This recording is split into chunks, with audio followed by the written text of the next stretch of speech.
Yesus mengingatkan tentang akhir zaman. Iya, akhir zaman kita alami, kita terima, kita sambut dengan penuh sukacita. Tadi dikatakan, tegakkanlah kepalamu kalau saatnya tiba. Kok tegakkan kepala? Kan biasanya takut, nungguluk. Enggak, tegakkanlah kepalamu. Pandanglah akhir zaman dengan penuh keyakinan. Tidak usah takut. Kenapa? Karena saat itulah kita sampai pada perjumpaan dengan Yesus, sang cahaya dunia, dalam kepenuhan hidup surga. Ketemu cahaya dunia, menemukan keselamatan, kok dungluk wedi. Ya jangan, tegakkan. Wah, saya akan ketemu dengan Yesus. Itulah langkah-langkah hidup kita yang akhirnya menuju dengan perjumpaan dengan Yesus, sang cahaya dunia, Raja semesta alam. Langkahnya begitu itu tadi. Hari pertama kita baptis, Yesus kelihatan. Wah, klip. Nah, kita anak-anak yang baptis bayi, komuni pertama, berarti lilin kedua nyala. Wah, semakin jelas. Oh, Yesus kok yang ini. Lilin ketiga, waktu penguatan. Demikian seterusnya sampai akhirnya 4 lilin menyala, Natal tiba. Kalau lilin-lilin kehidupan kita dinyalakan semua sudah habis, saat kita berjumpa dengan Yesus sang cahaya dunia. Maka tadi Yesus mengatakan, tegakkanlah kepalamu, pandanglah akhir zaman dengan penuh keyakinan, penuh sukacita. Kita ketemu Yesus sang cahaya dunia. Kepadamu ya Tuhan, angkat seluruh jiwaku. Kepadamu ku percaya abadi cintamu. Dalam nama Bapa dan Putra dan Roh Kudus.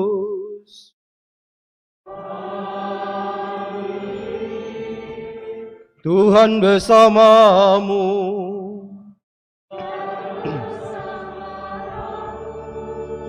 Bapak Ibu, para saudara sekalian, anak-anak yang terkasih, selamat sore.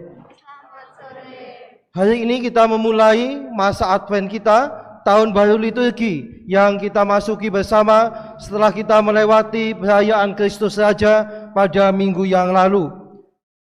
Masa Advent menjadi masa persiapan kita menyambut kedatangan Tuhan, baik yang kita kenangkan dalam perayaan Natal, tetapi juga kenang atau persiapan kita menyambut kedatangan Tuhan yang akan datang untuk kedua kalinya sebagai Raja bagi kita. Hari ini dalam bacaan-bacaan kita akan berjumpa dengan Yeremia yang berusaha meyakinkan umat Israel akan janji Allah yang tidak akan pernah dilupakan, yang selalu akan dipenuhi. Kedatangan Tuhan yang sudah dekat mengajak kita sekalian melalui Santo Paulus untuk meningkatkan kualitas hidup kita dengan saling mengasihi, sehingga akhirnya kita layak menyambut kedatangan Tuhan. Dan kedatangan Tuhan yang tidak disangka-sangka itu juga mengajak kita untuk selalu siap siaga menyambut kedatangannya.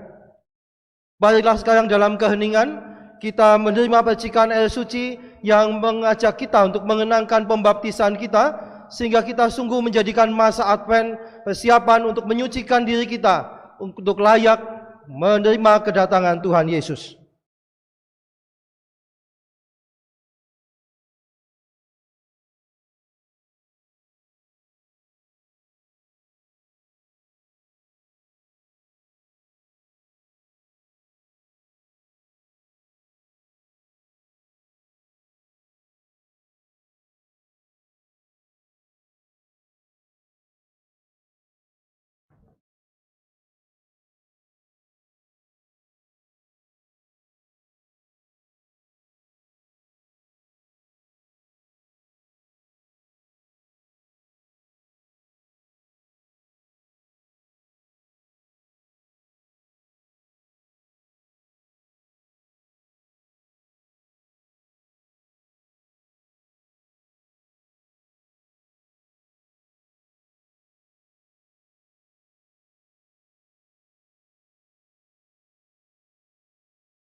Allah yang Maha Kuasa senantiasa mengasihani kita, mengampuni dosa kita, dan mengantar kita ke hidup yang kekal. Seminggu yang lalu, Pak Ijo WA saya, yang ngomong, aku ditugasi nang lingkunganku kon gawe lingkaran Advent. Kepriwe sih gawene? Saya menjawab, ya kowe kan ngerti nek sejenenge lingkaran iki kaya apa sih? Ya bundel kae, ya wis kaya kowe bentuke lingkaran Advent. Gawene sekang apa? Gawene sekang apa? Ya terserah kowe lek gawe. Nganggo tampah ya kena. Asal tampahe bundel ya apa tinggo bae. Nggawe dewek ya kena. Lalu dia tanya, "Nek nganggo pelek?" Pelek apa sih tinggo? Pelek apa disit?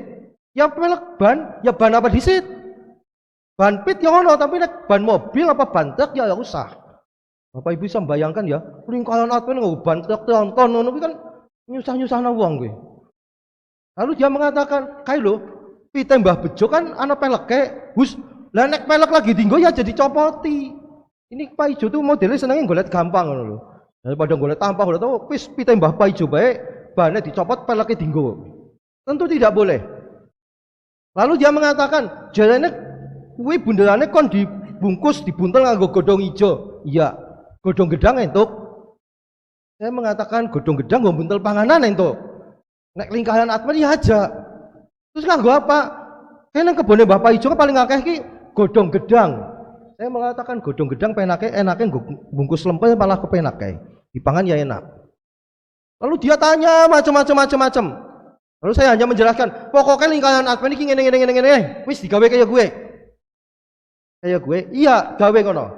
Lalu dia tanya, "Loh, kok kudu kaya gue? Sebabnya apa?" Lalu saya mengatakan, nek kon jelasna kaya gue kedawan. Wis ngesuk bae nek misa Minggu Advent pertama, pemberkatan Corona Advent kowe melu misa. Engko tak jelasna. Mungkin Pak Ijo ikut YouTube sekarang ini ya. Semoga ikut melihat. Lalu kenapa Pak Ijo tanya? Dia mengatakan, "Aku ya biasanya saben Advent ya weruh lingkaran Advent, tapi gawene kudu kepriwe, maksudnya apa kan orang ngerti. Jadi ngesuk tolong dijelasna." Ya, saya mengatakan akan saya jelaskan. Bapak Ibu Saudara sekalian, bisa jadi kita tuh ya seperti Pak Ijo. Setiap Advent itu yo nonton lingkaran Advent. Walaupun sekarang lingkarannya mandan angel kadangkala bentuknya jalani lingkaran tapi mandan kotak gitu ya. Nah, pokoknya yang dimaksud lingkaran Advent lah. Setiap tahun kita lihat, bahkan mungkin ada setiap tahun ikut membuat, apalagi yang di lingkungan-lingkungan, di komunitas-komunitas basis ikut membuat. Tapi apa yang kita buat? Mengapa dipilih begitu? Alasannya apa? Mau menyimbolkan apa? Kadangkala kita tidak tahu. Seperti Pak Ijo persis. Pokoknya nek Advent ana lingkaran Advent, maksudnya apa Bu? Sebetulnya beberapa hari yang lalu, Selasa yang lalu saya sempat menyebarkan juga lewat WA grup ketua-ketua lingkungan. Tapi saya tidak yakin semuanya membuka itu.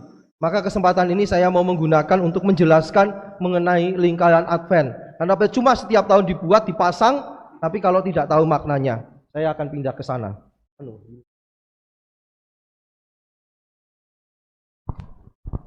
Saya pindah ke sana karena lingkaran Adventnya di sini. Yang pertama, yang paling gede ya, gampang dilihat. Lingkaran Advent. Ini walaupun bentuknya itu mandan kotak, ya kan? Nah, maksudnya itu betul-betul lingkaran. Maksudnya, jadi jangan dilihat wajah yang kelihatan. Sing gawe maksudnya kayak gue. Nah, ini bentuknya lingkaran. Tadi yang saya sebut, ini pelek. Wayoki nganggo pelek. Kebumen pakai pelek. Nggak apa-apa, yang penting bentuknya lingkaran. Lalu ada yang lagi pakai yang lain, silahkan. Katedral itu sejak saya masih SMA, masih jadi misdinaris itu, kalau yang namanya lingkaran Advent itu buatnya bapak ibu-ibu mesti ngerti lah. Jemuran pakaian yang bentuknya lingkaran tahu ya? Sing ono wesine cilik-cilik ngene iki, mubeng. Nah, lingkaran gitu. Katedral dari dulu pakainya itu. Kenapa? Nyambi sisan. Kalau tidak masa Advent lalu lingkaran Advent kena nggon nyantana kelambi misdinaris sisan.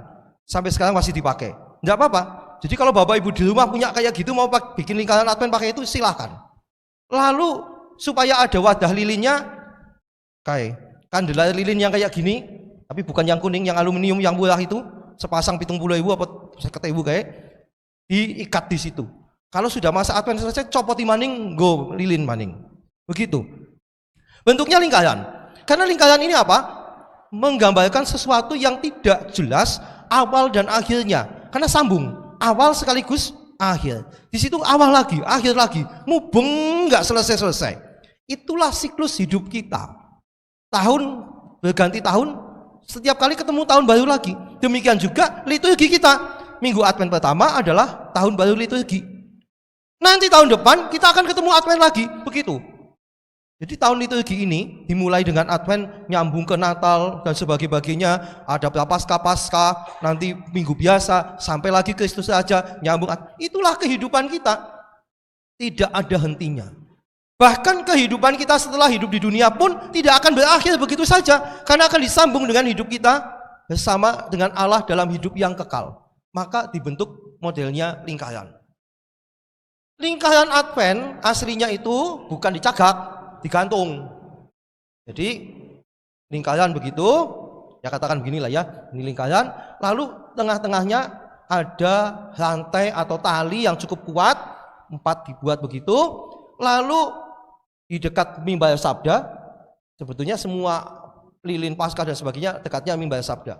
Lalu kalau sudah dinyalakan, dikerek. Di atas itu ada besi untuk kerek begitu, dinaikkan. Kalau mau dimatikan bagaimana? Turunkan dulu. Iki sing seneng manuk mesti ngerti iki. Model kerekan.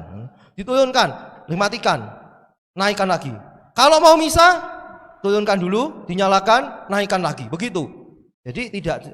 Atau kadangkala kalau mau simple, gereja-gereja sekarang atapnya tinggi-tinggi sekali, lalu dicagak. Biasanya ini saya baru nemu cagak gede ini semeneng yang kene. Biasanya tadi cagaknya cuma tengah-tengah satu. Nah, nancap begitu ya. Mau digantung, mau dipasang atau diletakkan di atas meja itu sama saja sebetulnya. Lalu itu yang penting bentuknya lingkaran. Lingkaran itu dililiti dengan daun-daun hijau. Kalau aslinya itu ada namanya daun evergreen. Evergreen itu berarti selalu hijau, tidak pernah berubah warna. Tapi di Indonesia evergreen itu kan susah, nggak ada. Lalu paling awet apa? Ya daun-daun cemara. Itu pun golek cemara bukan cemara pinus. Cemara pinus cepat rontok, nanti malah jadi sampah. Maka biasanya yang dipakai dipilih cemara gembel atau cemara kipas. Ini sebetulnya pasti belum semuanya sampai sini nih. Masih banyak yang tidak diberkati nanti. Pemberkatannya hanya hari ini loh yo, besok tidak ada. Sudah diumumkan berkali-kali itu. Kalau ada itu mestinya jumlahnya minimal 15 sampai 20. Ini enggak ada ini. Nah, dipilih yang hijau untuk menggambarkan apa? Bahwa tidak pernah mati, selalu hidup, ada kehidupan. Hijau lambang kehidupan, lambang pengharapan. Selama daunnya masih hijau, diharapkan ada kehidupan di situ. Maka yang dilambangkan dengan daun hijau yang dililitkan adalah kehidupan. Kenapa? Karena nanti Yesus datang, Natal adalah untuk membawa kehidupan bagi kita. Dengan pengorbanannya nanti di salib Paskah, Ia mau supaya kita hidup. Maka lambangnya adalah daun-daun yang hijau. Nah, daun cemara itu paling awet lah sekarang ini. Kalau dicari daun-daun lain itu nanti cepat layu. Saya akan menduga ini akan cepat layu ini. Enggak tahu daun apa ini. Punya siapa itu? Ini godong muntul apa godong apa ya? Hah? Muntul ya Pak? Nah, nek muntulnya malah enak. Nah ya, nek godongnya kita kok gampang layu gitu. Kecuali kalau ditanam sekalian ya. Nah, itu soal daunnya. Apalagi di Indonesia, ya maaf saja ya. Pohon cemara itu kan disebut pohon Natal, identik dengan Natal toh. Sampai ada yang mengharamkan pohon cemara nggak boleh ditanam karena itu pohonnya orang Kristen Katolik, pohon Natal. Karena ya Tuhan Yesus itu Tuhan Allah gitu ya, ketika menciptakan tidak berpikir cemara jadi pohonnya Katolik gitu, enggak sih. Pohon Natal juga tidak. Yang penting ini dipakai biasanya dalam perayaan Natal. Bisa dimaklumi, nanti ada kelanjutannya. Lalu yang selanjutnya diharapkan awet 4 minggu, nggak usah bola-bali diganti gitu loh. Kalau tadi yang pohon muntul itu mesti diganti, kalau enggak nanti coklat warnanya. Atau pohon, wah sekarang lagi musimnya aglonema, kalau boleh yang hijau-hijau pasang boleh, enggak apa-apa. Siapa yang ikhlas aglonemanya yang mahal-mahal itu jadikan sini hiasan. Kalau mau, kalau ikhlas silahkan. Mung ben minggu diganti. Kalau punya aglonema 10 kira-kira Advent rampung, aglonema nentek. Kalau boleh nggak apa-apa. Lalu seperti Pak Ijo tadi tanya, godong gedang kepiye? Ya godong gedang kan cepet coklat, jadi kelas. Tentu bukan begitu. Cari yang awet ini. Nah nek ben awet godong plastik. Jangan. Udah plastik sepanjang segala abad amin memang hijau. Tapi bukan itu maksudnya. Asli alami, hidup kita hidup yang asli, bukan anu nganggo robot, robot itu nggak pernah mati juga memang asal ono listrik kayak. Tapi kan yang hidup yang alami, hidup yang sejati maka bukan dengan daun-daunan plastik juga. Nah, itu. Lalu kalau mau lebih bagus lagi, dalam tradisi asli ada buah-buah merah kecil-kecil, buah beri lah, cherry lah, apa kayak jenenge? Neng pantai lagi apa? Ini ada tamu-tamu Pekalongan, tamunya Om Madi juga. Apa jenenge sing neng pantai kayak? Talok ki apa sih? Kelsen ya, aku ngerti ini talok ya. Wah, apik ning kene. Boleh itu. Itu lambang apa? Itu simbol darah yang menetes, tetesan-tetesan darah. Darahnya siapa? Ingat, ketika Yesus dilahirkan oleh Bunda Maria, namanya orang melahirkan pasti ada darah yang menetes. Awal hidupnya Yesus.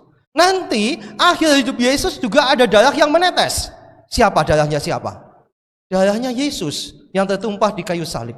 Hidup Yesus diawali dengan tetesan darah dan diakhiri juga dengan tetesan darah. Maka ada merah-merah. Ini sih bukan ki plastik maning opo ki.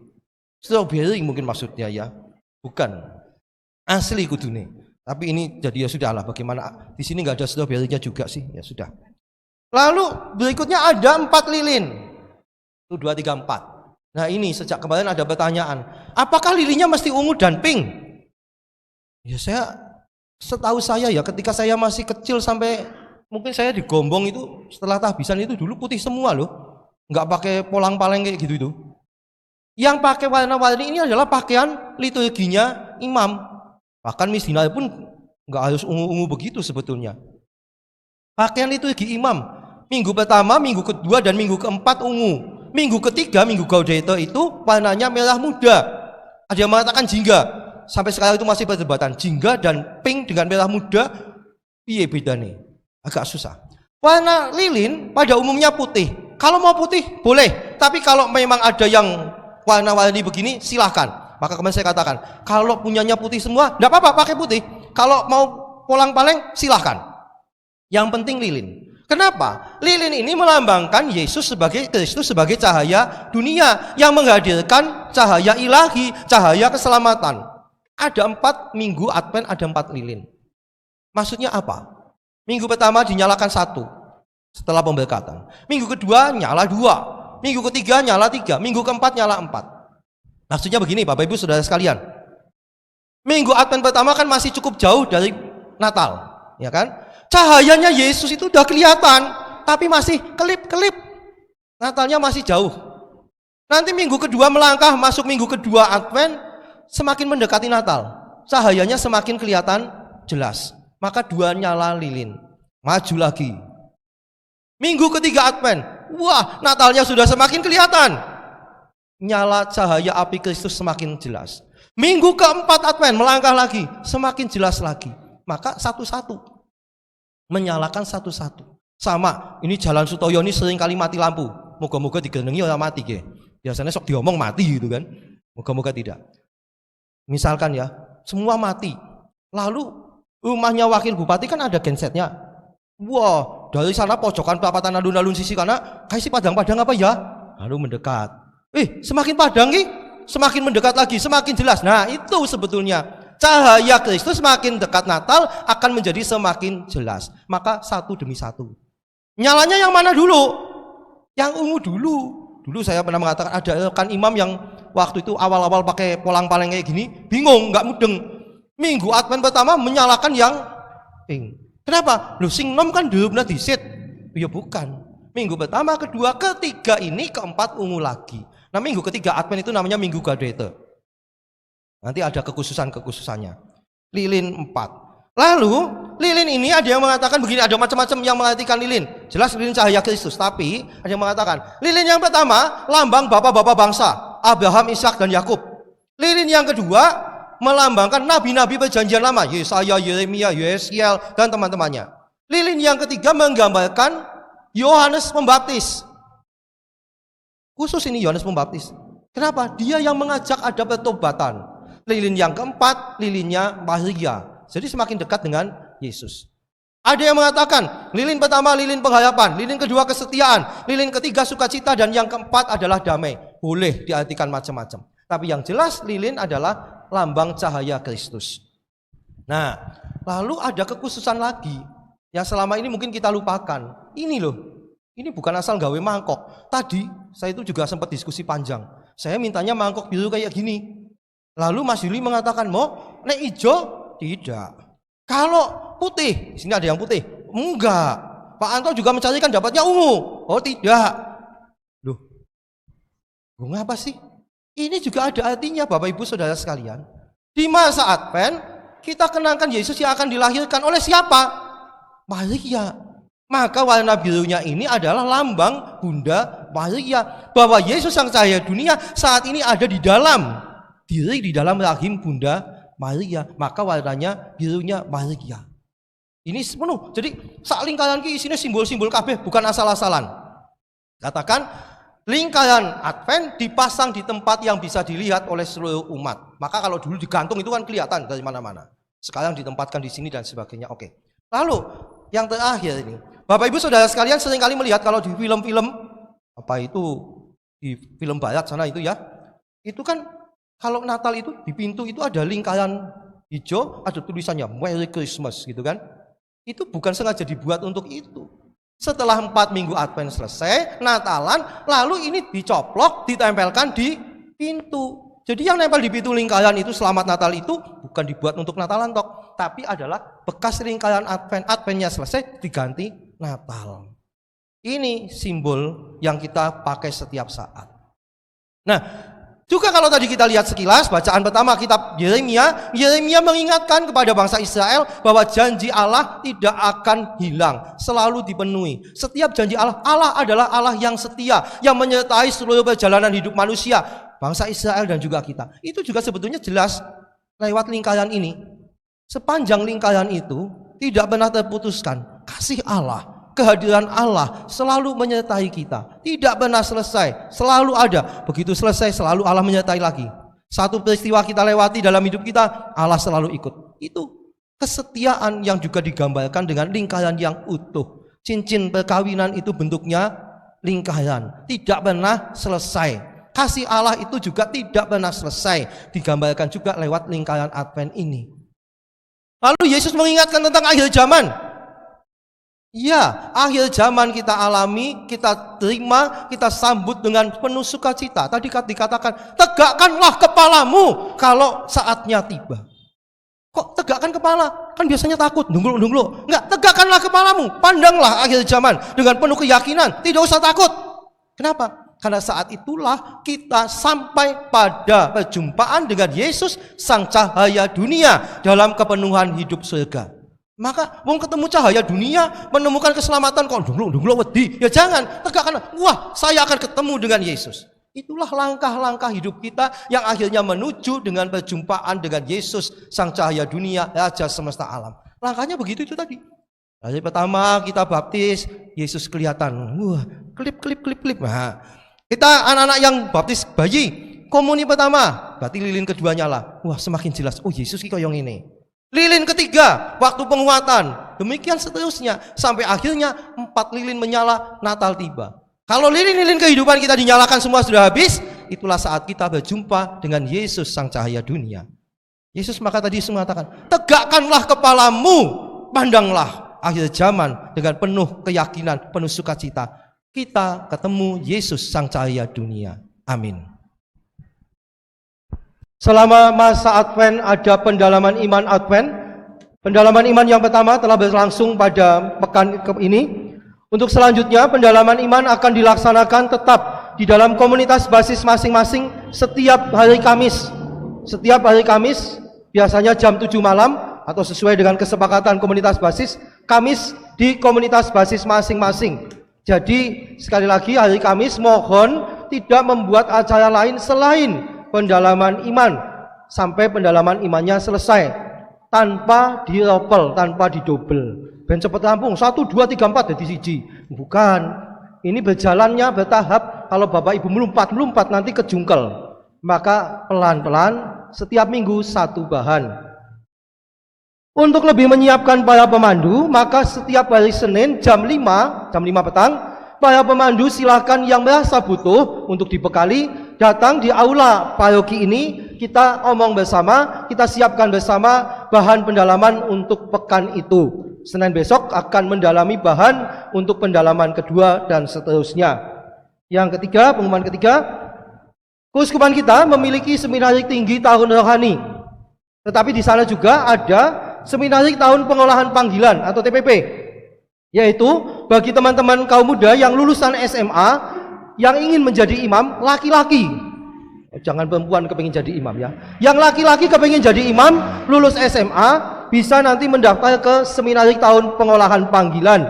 Ini sudah dibuka untuk lulusan SMA, SMK, baik yang akan lulus tahun ini maupun lulus tahun lalu, generasi COVID, ya toh, atau yang sudah lulus sebelum-sebelumnya, maksimal usianya 25 tahun dan ingin menjadi imam diosisan atau imam projo untuk keuskupan kita.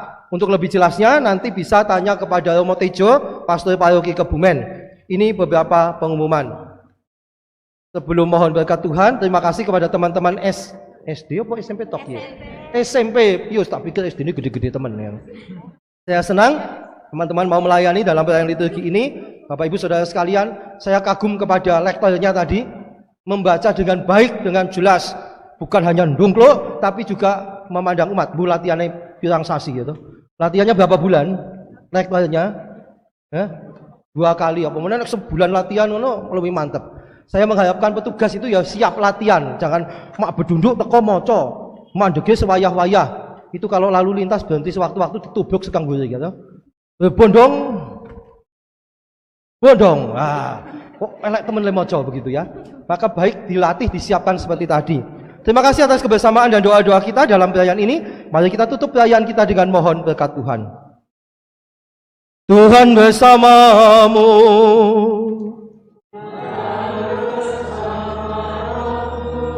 Allah yang Maha Kuasa senantiasa membimbing, melindungi, dan memberkati kita, keluarga kita, dan semua orang yang berkehendak baik, Bapa dan Putra dan Roh Kudus. Saudara sekalian, pergilah, perayaan kita sudah selesai.